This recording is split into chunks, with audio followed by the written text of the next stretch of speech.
Bonjour très chers amis les Sagittaires et soyez le bienvenu sur ma chaîne Intuition des Sérines et j'espère que vous êtes bien. Allez, c'est parti. Il y a une fréquence particulière qui appartient aux personnes qui ont accédé à une véritable abondance. Une fréquence qu'on ne peut pas imiter. Une fréquence qui ne s'achète pas avec un compte en banque déjà rempli. Une fréquence qui s'installe d'abord à l'intérieur et qui ensuite, et seulement ensuite, attire l'extérieur correspondant. Cette fréquence, tu es en train de l'acquérir. Pas par hasard, pas par chance, par l'aboutissement d'un travail intérieur que tu as mené souvent, sans même réaliser que tu le menais. Et c'est cette fréquence qui va transformer ton rapport à la richesse de manière durable et profonde. La notion de millionnaire dont je veux te parler dépasse largement le simple chiffre sur un relevé bancaire. Devenir millionnaire au sens véritable, c'est entrer dans une posture intérieure où tu disposes d'une telle abondance de toutes choses précieuses que les manques anciens deviennent impensables. Abondance financière, oui, mais aussi abondance de temps, abondance de relations nourrissantes, abondance d'inspiration créatrice, abondance de moments de paix profonde, abondance d'opportunités qui se présentent plus vite que tu ne peux les saisir. Cette multidimensionnalité de la richesse est ce qui distingue les personnes vraiment abondantes de celles qui ont seulement de l'argent. Et toi, tu es appelé à la véritable abondance, pas à sa version appauvrie. Le choc dont parle le titre n'est pas un choc négatif. C'est l'effet de surprise que produit, sur ton entourage et même sur toi-même, la rapidité avec laquelle ta réalité va commencer à changer une fois que la fréquence d'abondance est solidement installée. Les gens autour de toi vont remarquer quelque chose. Pas forcément des changements matériels visibles dans les premières semaines. Plutôt un changement dans ta présence. Une assurance nouvelle. Une légèreté qui contraste avec les périodes plus tendues qu'ils t'avaient connues. Et puis progressivement, à mesure que la fréquence intérieure se traduit en manifestation extérieure, le choc va s'amplifier. Parce que ce qui se construit pour toi a une rapidité d'apparition qui surprendra ceux qui n'ont pas suivi ton travail intérieur. Tu vois, l'argent suit l'énergie. Cette loi simple est connue depuis longtemps mais souvent mal comprise. On pense qu'il suffit de visualiser l'argent pour qu'il arrive. Ce n'est pas tout à fait cela. Il faut visualiser, oui, mais surtout incarner la fréquence qui correspond au niveau d'abondance souhaité. Cette incarnation se travaille à de multiples niveaux. Dans la manière dont tu te parles à toi-même, dans les croyances que tu portes, dans la posture corporelle que tu adoptes, dans les choix quotidiens que tu fais, même les plus petits. Tout cela contribue à construire ou à défaire la fréquence d'abondance. Et toi, sans toujours t'en rendre compte, tu as construit cette fréquence pas à pas au fil des derniers temps. Maintenant, elle est suffisamment solide pour produire des résultats tangibles. Ici, sur Intuition des Sirènes, je veux te parler de ce qui distingue ceux qui passent à un autre niveau de prospérité de ceux qui restent toute leur vie au même niveau. Ce n'est pas l'intelligence, c'est pas la chance, c'est pas le talent, c'est la disposition intérieure à recevoir. Beaucoup de personnes très intelligentes, très talentueuses, très chanceuses restent pourtant à un niveau modeste toute leur existence parce qu'elles n'ont jamais accepté profondément de recevoir au-delà de ce qu'elles considèrent comme leur dû minimal. Elles ont plafonné leur capacité à accueillir, et tant que ce plafond invisible n'est pas levé, aucun talent ne suffit à percer. Toi, tu es en train de lever ce plafond. C'est cela le travail réel qui s'opère. La levée de ce plafond intérieur est l'événement le plus important qui puisse arriver dans ta relation à l'argent. Bien plus important qu'un coup de chance ponctuel. Parce que un coup de chance, sans lever de plafond, se dissipe rapidement. L'argent gagné inopinément retourne d'où il est venu. C'est ce qui explique pourquoi tant de personnes qui gagnent à des loteries se retrouvent quelques années plus tard dans une situation financière pire qu'avant. Elles n'avaient pas levé leur plafond intérieur. L'univers leur a donné, mais elles n'ont pas pu garder. Toi, tu fais le travail dans le bon ordre. Tu lèves le plafond d'abord. L'argent qui arrivera ensuite trouvera un contenant capable de le retenir et de le faire grandir.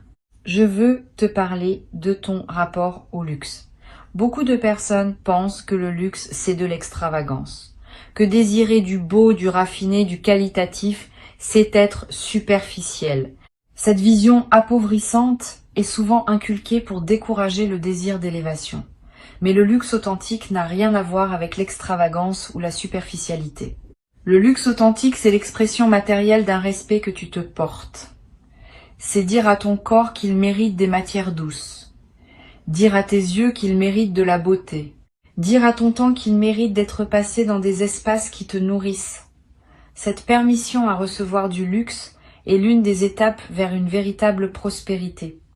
Tu peux l'accorder à toi-même progressivement, dans la mesure de tes moyens actuels, en attendant que ces moyens s'élargissent. Tu vas commencer à attirer dans ton quotidien des éléments de qualité supérieure à celle à laquelle tu étais habitué, pas forcément de manière spectaculaire, de manière subtile mais constante, un produit de meilleure qualité qui apparaît dans ta cuisine, un service auquel tu as accès et qui était hors de ta portée auparavant, une invitation dans un lieu plus raffiné, une occasion de voyager qui se présente. Ces apparitions ne sont pas le hasard, elles sont le signe que ta fréquence est en train de s'élever et que les éléments qui correspondent à cette nouvelle fréquence commencent à entrer naturellement dans ton champ. Sois attentif à ces signes.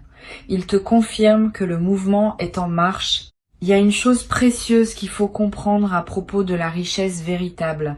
Elle n'est jamais en compétition avec celle des autres. Les personnes qui pensent qu'il y a une quantité limitée d'abondance dans l'univers et que ce que les uns reçoivent est forcément retiré à d'autres, restent dans une mentalité de pénurie qui les empêche d'accéder à leur propre prospérité. La vraie compréhension, c'est que l'abondance se crée. Elle ne se distribue pas à partir d'un stock fini. Quand tu prospères, tu n'enlèves rien à personne. Au contraire, ta prospérité contribue à élever la fréquence collective et à rendre l'abondance plus accessible pour tous. Garde cela à l'esprit parce que cette compréhension dissout la culpabilité résiduelle qui peut freiner ta propre montée. La culpabilité de prospérer est un sujet rarement abordé, mais essentiel. Beaucoup de personnes, sans le savoir, sabotent leur propre montée parce qu'elles ont intégré l'idée que devenir riche est moralement suspect. Cette idée vient parfois d'environnements où la pauvreté était valorisée comme une vertu et la richesse considérée avec méfiance. Si tu portes des traces de cette programmation, tu vas peu ressentir des résistances intérieures à mesure que ta prospérité augmente. Ces résistances peuvent prendre des formes étonnantes. Autosabotage discret, dépenses absurdes au moment où tu commences à accumuler, décisions qui ramènent ta situation à un niveau familier, sois attentif à ces dynamiques, elles ne sont pas ennemies, elles sont des protections anciennes qui croient encore te servir. Tu peux les remercier et leur expliquer doucement qu'elles n'ont plus à intervenir. Tu vas commencer à voir l'argent différemment. Avant, tu le voyais comme une ressource rare à défendre. Maintenant, tu vas commencer à le voir comme une énergie qui circule à travers toi. Cette différence de perception change tout. Quand tu vois l'argent comme rare, tu te crispes à chaque dépense. Et cette crispation envoie à l'univers le message que tu es en mode pénurie, ce qui attire à toi davantage de pénurie. Quand tu vois l'argent comme une énergie qui circule, tu peux dépenser avec joie pour ce qui te nourrit, parce que tu sais que d'autres entrées vont suivre. Cette confiance en la circulation est l'une des marques distinctives des personnes vraiment abondantes. Elles ne s'agrippent pas à l'argent, elles le laissent passer à travers elles, en le multipliant au passage. Il y a quelque chose de très spécifique qui va se passer dans ta perception du temps. Les personnes en pénurie financière ont souvent une perception du temps déformée par l'urgence. Elles vivent dans la précipitation parce que chaque heure compte pour gagner de quoi survivre. Les personnes en abondance financière vivent dans une autre relation au temps. Elles peuvent prendre le temps de réfléchir avant de décider. Elles peuvent attendre la bonne opportunité plutôt que se précipiter sur la première venue. Elles peuvent investir dans le long terme sans que cela mette leur quotidien en péril. Cette dilatation du temps disponible est l'un des effets les plus précieux de la véritable abondance. Et tu vas commencer à la goûter. Tu vas remarquer que tu as plus de temps pour respirer, pour choisir, pour vivre. Tu vas te demander concrètement d'où va venir cette montée financière. La réponse honnête, c'est que les canaux par lesquels l'argent peut arriver sont multiples et que la vie est créative dans la manière dont elle organise ses arrivées. Cela peut venir d'un projet professionnel qui décolle. Cela peut venir d'une opportunité d'investissement bien sentie. Cela peut venir d'une activité parallèle qui prend de l'ampleur. Cela peut venir d'une rencontre qui ouvre des portes. Cela peut venir de plusieurs canaux qui se combinent. Ne fixe pas ton attention sur un canal unique. Reste ouvert à toutes les directions. L'univers n'aime pas être dirigé sur la manière dont il doit te livrer ce qui t'est destiné. Il préfère que tu fasses confiance à son inventivité. Sur Intuition des sirènes, je tiens à insister sur l'importance de la patience active dans cette phase. La patience active n'est pas la passivité. C'est une attitude qui combine la confiance que les choses vont se manifester avec l'engagement à faire ce qui est à ta portée chaque jour. Tu ne restes pas assis à attendre. Tu agis, mais sans précipitation. Tu plantes des graines, sans déterrer constamment pour voir si elles ont germé. Tu fais ce qui est juste à faire à l'instant présent, et tu laisses l'avenir se construire à son propre rythme. Cette patience active est l'un des secrets les mieux gardés des personnes qui réussissent vraiment leur parcours de prospérité. Elles ne forcent pas, elles cultivent. Le piège dans lequel beaucoup tombent à ce stade, c'est la précipitation provoquée par l'excitation. Quand on commence à sentir que les choses bougent, on a tendance à vouloir accélérer artificiellement le mouvement, à multiplier les projets en même temps, à s'engager dans plusieurs directions, à épuiser son énergie dans une frénésie d'action qui finit par tout déstabiliser. Évite ce piège. Reste centré. Choisis tes engagements avec discernement. Mieux vaut mener 3 projets jusqu'au bout que d'en commencer 10 qui resteront tous en suspens. La concentration est l'ami de la prospérité, la dispersion est son ennemi. Tu vas développer, à mesure que ta fréquence s'élève, une capacité de discernement qui te permettra d'identifier rapidement les opportunités qui en valent la peine. Aujourd'hui, peut-être tu hésites encore. Tu te demandes si telle proposition est intéressante ou non. Tu pèses longuement le pour et le contre. Cette hésitation va diminuer. Tu vas développer une lecture instinctive des situations. Tu sauras presque immédiatement si un projet est aligné avec toi ou non. Cette capacité est extrêmement précieuse parce qu'elle te permet de gagner un temps considérable et d'éviter les engagements stériles qui consomment de l'énergie sans rien produire en retour. L'une des qualités les plus importantes des personnes véritablement abondantes, c'est leur capacité à dire non. Tu vas développer cette capacité à un niveau que tu n'avais pas connu. Tu vas dire non à des opportunités qui semblaient intéressantes mais qui ne sont pas pour toi. Tu vas dire non à des relations qui drainent ton énergie. Tu vas dire non à des engagements qui ne servent pas tes priorités profondes. Cette capacité à refuser n'est pas de la dureté. C'est du respect envers ce qui te tient vraiment à cœur. Chaque non bien placé crée de l'espace pour un oui plus aligné. Et c'est dans cet espace libéré par les bons refus que les véritables opportunités peuvent venir s'installer. Tu vas remarquer que ton style commence à évoluer, pas seulement vestimentaire, même si cela peut en faire partie. Plus globalement, ton style de vie, ta manière de t'exprimer, tes choix quotidiens. Tout cela va se raffiner progressivement, sans effort, presque sans que tu le décides. C'est l'effet naturel de l'élévation de ta fréquence. Tu te mets à choisir naturellement ce qui correspond à la version plus prospère de toi-même. Et ces choix renforcent à leur tour la fréquence, dans une boucle vertueuse. Plus tu agis comme une personne abondante, plus tu deviens une personne abondante, et plus l'abondance se manifeste dans ton extérieur. Il y a un sujet délicat qu'il faut aborder, la relation à ceux qui n'évoluent pas au même rythme que toi. À mesure que tu prospères, certaines personnes de ton entourage vont avoir des réactions diverses.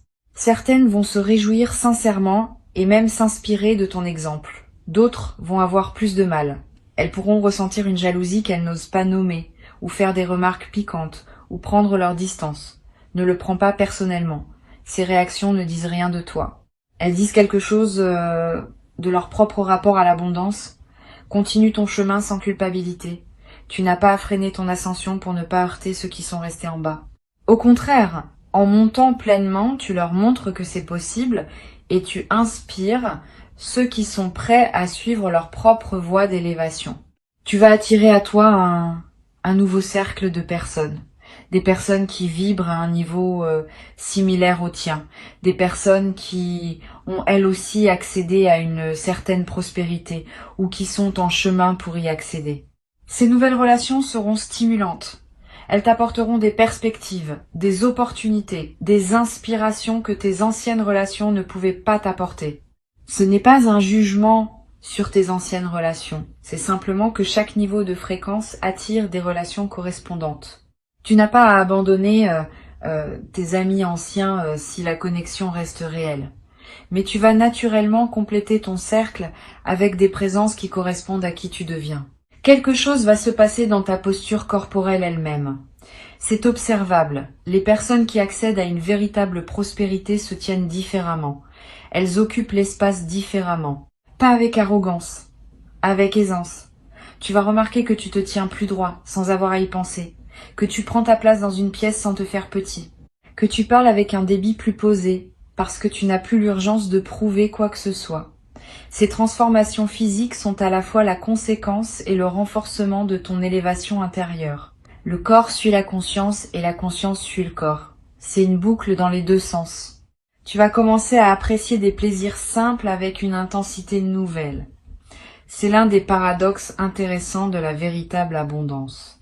Plus on devient abondant, plus on goûte profondément les choses simples. Le café du matin devient un moment précieux. La promenade dans un parc devient un luxe.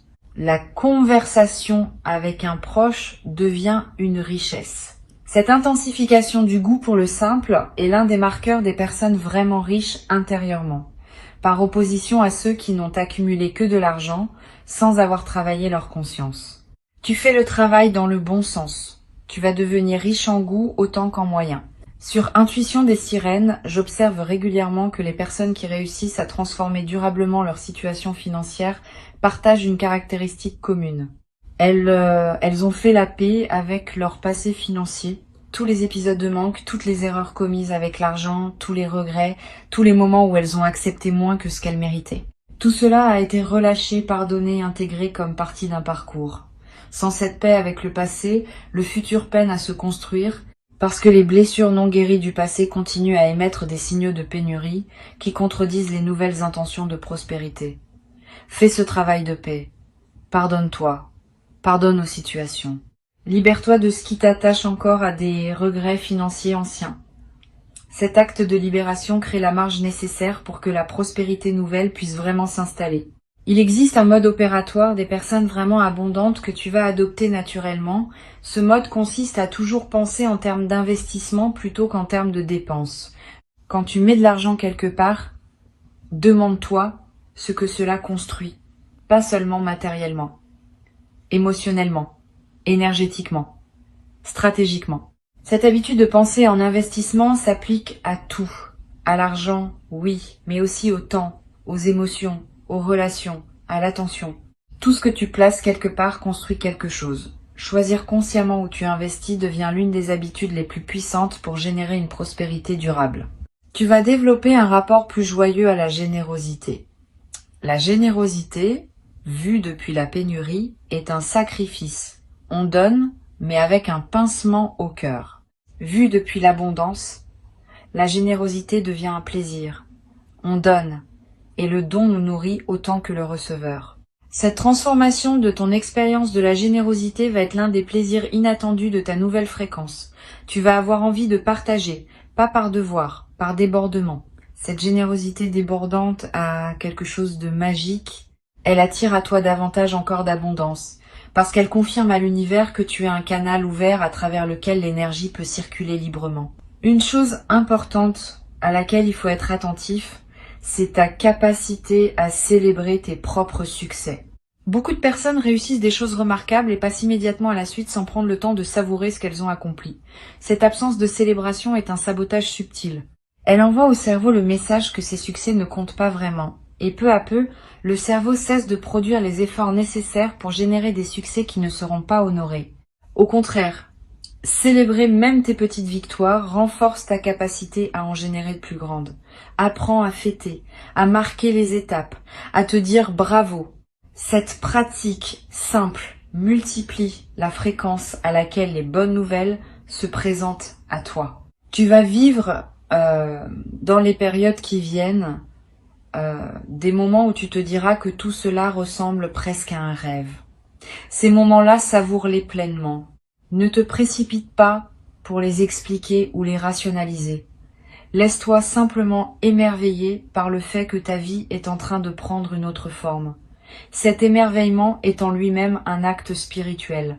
Il honore ce qui se manifeste. Il maintient l'ouverture nécessaire pour que d'autres manifestations puissent suivre. Les personnes qui perdent leur capacité d'émerveillement coupent involontairement le flux de ce qui pouvait continuer à les surprendre. Garde cette capacité intacte.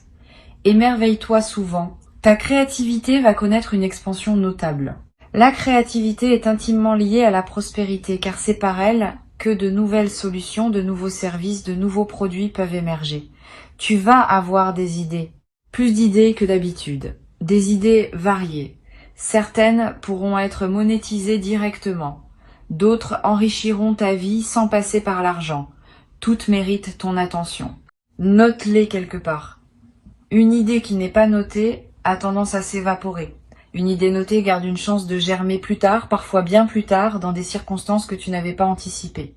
Tu vas peut-être découvrir, avec surprise, que des compétences que tu pratiquais sans y prêter attention ont une valeur que tu n'avais pas mesurée. Ce que tu fais facilement, naturellement, presque sans effort, peut être très demandé par d'autres. C'est l'une des erreurs les plus communes de penser que ce qui est facile pour soi est facile pour tout le monde. C'est pas vrai. Ta facilité dans un domaine est souvent le signe d'un talent réel, qui peut devenir une source de revenus si tu apprends à le proposer. Examine ta vie. Quelles sont les choses que tu fais sans y penser et que les gens autour de toi te demandent souvent? C'est peu. Être par là que se trouve une partie de ta voie de prospérité. Il existe une qualité particulière dans le rapport au risque qu'il faut développer pour accéder à une plus grande prospérité. Trop de prudence empêche d'avancer. Trop d'imprudence ruine. L'équilibre entre les deux s'apprend. Tu vas développer cet équilibre. Tu vas savoir quand prendre un risque mesuré et quand attendre. Cette intelligence du risque est l'une des compétences les plus précieuses dans le parcours de prospérité. Elle ne s'enseigne pas dans les livres. Elle se développe par la pratique, par l'observation, par l'écoute de ton intuition. Et tu es en train de la développer à ton rythme au fil des décisions que tu prends. Tu vas remarquer que ton sommeil change. Quand on est en pénurie, le sommeil est souvent agité par les préoccupations. Quand on entre dans l'abondance, le sommeil devient plus paisible. Tu vas dormir mieux. Tu vas te réveiller plus reposé. Cette amélioration du sommeil est à la fois la conséquence et le moteur de ta prospérité. Un cerveau bien reposé prend de meilleures décisions, capte mieux les opportunités, gère mieux les défis. C'est un cercle vertueux, et tu y entres pleinement maintenant. L'argent n'est qu'une mesure, pas une finalité. Il mesure la fluidité avec laquelle l'énergie circule à travers ta vie. Quand l'énergie circule largement, l'argent est abondant. Quand l'énergie est bloquée, l'argent se raréfie. Toute ta démarche, donc, devrait viser à fluidifier l'énergie qui te traverse. Cela passe par la santé du corps, par la qualité des relations, par la résolution des situations en suspens, par l'expression authentique de qui tu es. Plus tu deviens fluide intérieurement, plus l'argent circule librement à travers ta vie. Cette compréhension globale de la prospérité est ce qui distingue les approches superficielles des approches qui produisent des transformations durables. Pendant que tu écoutes ces mots, quelque chose se reconfigure en toi. Tu n'as pas besoin de comprendre exactement quoi. Tu peux simplement faire confiance au processus. Ta fréquence intérieure est en train de s'accorder à une réalité plus abondante. Et cette nouvelle fréquence va commencer à magnétiser à toi des situations, des personnes, des opportunités qui correspondent à ce niveau plus élevé. Le travail s'opère pendant que tu vis ta vie quotidienne, sans que tu aies besoin de faire quelque chose de spécifique. Cette compréhension peut soulager une partie de la pression que tu pourrais te mettre. Tu n'as pas à forcer la prospérité. Tu as simplement à devenir compatible avec elle. Et cette compatibilité se construit organiquement, à mesure que tu honores le travail intérieur que tu as déjà engagé. Tu vas, à un moment, avoir envie de remercier quelqu'un, quelque chose, l'univers, la vie, peu importe le mot que tu mettras dessus. Ce mouvement de gratitude qui surgira sera spontané, presque irrépressible. Suis-le. La gratitude exprimée multiplie ce pour quoi tu es reconnaissant. C'est l'un des mécanismes les plus puissants de la prospérité durable. Plus tu remercies, plus tu reçois de raisons de remercier. Plus tu honores ce qui arrive, plus arrivent des choses à honorer. Cette boucle est simple mais infiniment puissante, et elle se déclenche naturellement quand on entre dans la véritable abondance. Garde ces mots avec toi. Reviens-y quand tu en auras besoin. Le chemin de prospérité que tu t'apprêtes à parcourir n'est pas linéaire, mais il est sûr. Il connaît son rythme. Il connaît sa direction. Tu n'as qu'à rester aligné, ouvert, confiant. Avant de te quitter, je veux te transmettre quelques perspectives supplémentaires qui te seront utiles dans cette traversée. La première concerne la manière dont l'abondance interagit avec ton système nerveux. Beaucoup de personnes qui n'ont jamais connu l'abondance ont un système nerveux qui s'est habitué au stress de fond constant lié à la pénurie. Quand l'abondance commence à arriver, ce système nerveux peut paradoxalement résister parce que le calme nouveau est inconnu et donc inconfortable. Tu pourrais te trouver à recréer du stress artificiellement, par habitude, parce que le calme te déstabilise. Sois attentif à ce phénomène. Ne sabote pas ton propre apaisement. Apprends à habiter le calme, à le tolérer, puis à le savourer. Cela demande un peu de pratique, mais c'est l'une des compétences essentielles pour ancrer durablement la prospérité dans ta vie. Une deuxième perspective importante concerne ta relation à la lenteur. Dans une mentalité de pénurie, tout est urgent. Dans une mentalité d'abondance, la lenteur devient possible, pas la paresse. La lenteur consciente, qui permet de savourer, de réfléchir, de choisir avec discernement. Apprends à ralentir, surtout au moment où des opportunités se multiplient. Le réflexe de tout vouloir saisir en même temps peut te faire perdre la qualité de présence nécessaire pour bien gérer ce qui arrive. Une décision prise dans la lenteur produit souvent de meilleurs résultats qu'une décision prise dans la précipitation. Cette compétence de ralentir au bon moment est l'une des marques distinctives des personnes qui prospèrent durablement. Tu vas découvrir aussi qu'il existe une forme particulière de plaisir liée à la construction patiente. Voir quelque chose grandir progressivement à partir de presque rien procure une satisfaction qui dépasse celle des gains rapides. Quand tu construis pierre par pierre, tu développes un attachement à ce que tu construis qui te rend plus capable de le préserver dans la durée.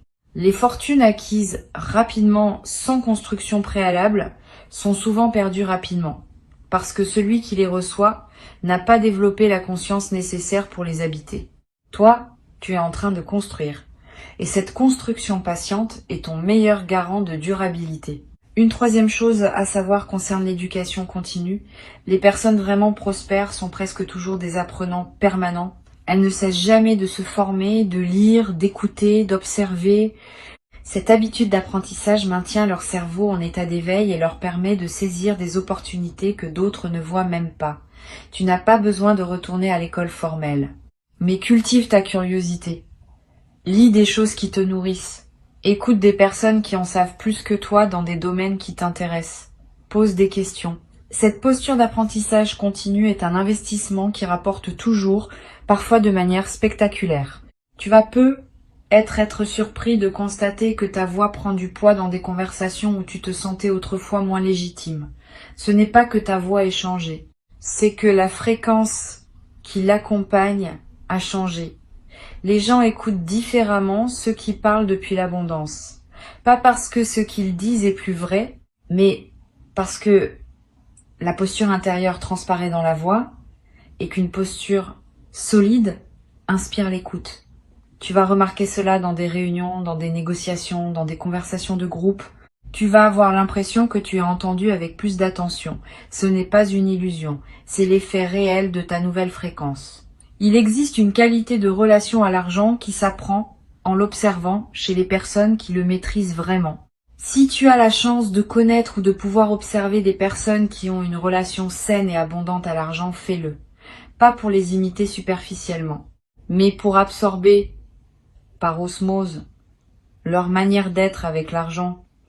La présence des personnes prospères est en elle-même un enseignement, leur calme face aux chiffres, leur capacité à parler d'argent sans gêne, leur générosité naturelle, leur stratégie discrète.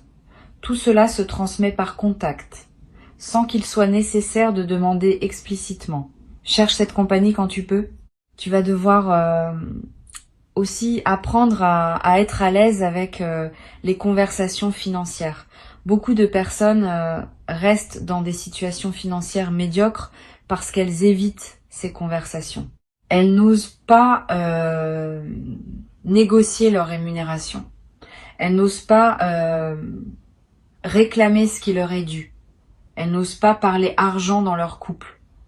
Cet évitement leur coûte beaucoup. Tu vas apprendre à parler d'argent avec naturel, comme on parle de tout autre sujet. Cette aisance va transformer beaucoup de tes interactions et va ouvrir des portes qui restaient fermées tant que tu ne pouvais pas les pousser de la main ferme du dialogue financier assumé. Une dernière chose me semble importante à transmettre. La prospérité véritable a une dimension de transmission. Quand tu accèdes à l'abondance, tu deviens, que tu le veuilles ou non, un exemple pour ceux qui te regardent. Ce que tu fais de ta prospérité enseigne autant que ce que tu en dis. Si tu deviens prospère et que tu restes humain, généreux, présent, accessible, tu enseignes que la prospérité ne déshumanise pas. Si tu deviens prospère et que tu te coupes des autres, tu enseignes le contraire. Sois conscient de cette dimension. Tu n'as pas à porter cette responsabilité comme un fardeau, mais à l'habiter avec dignité. Ta prospérité bien vécue contribue à élever la perception collective autour de la richesse. Et cette élévation collective rend la prospérité plus accessible pour d'autres après toi. Et un jour, dans pas si longtemps, tu regarderas en arrière et tu verras à quelle vitesse les choses ont basculé. Tu te diras que tout cela semblait pourtant impossible il y a peu. Et tu sauras que cette transformation a été le fruit d'un travail intérieur qui ne demandait qu'à porter ses fruits et qui les porte maintenant pleinement. Bienvenue dans la version plus abondante de ta vie. Elle t'attendait depuis longtemps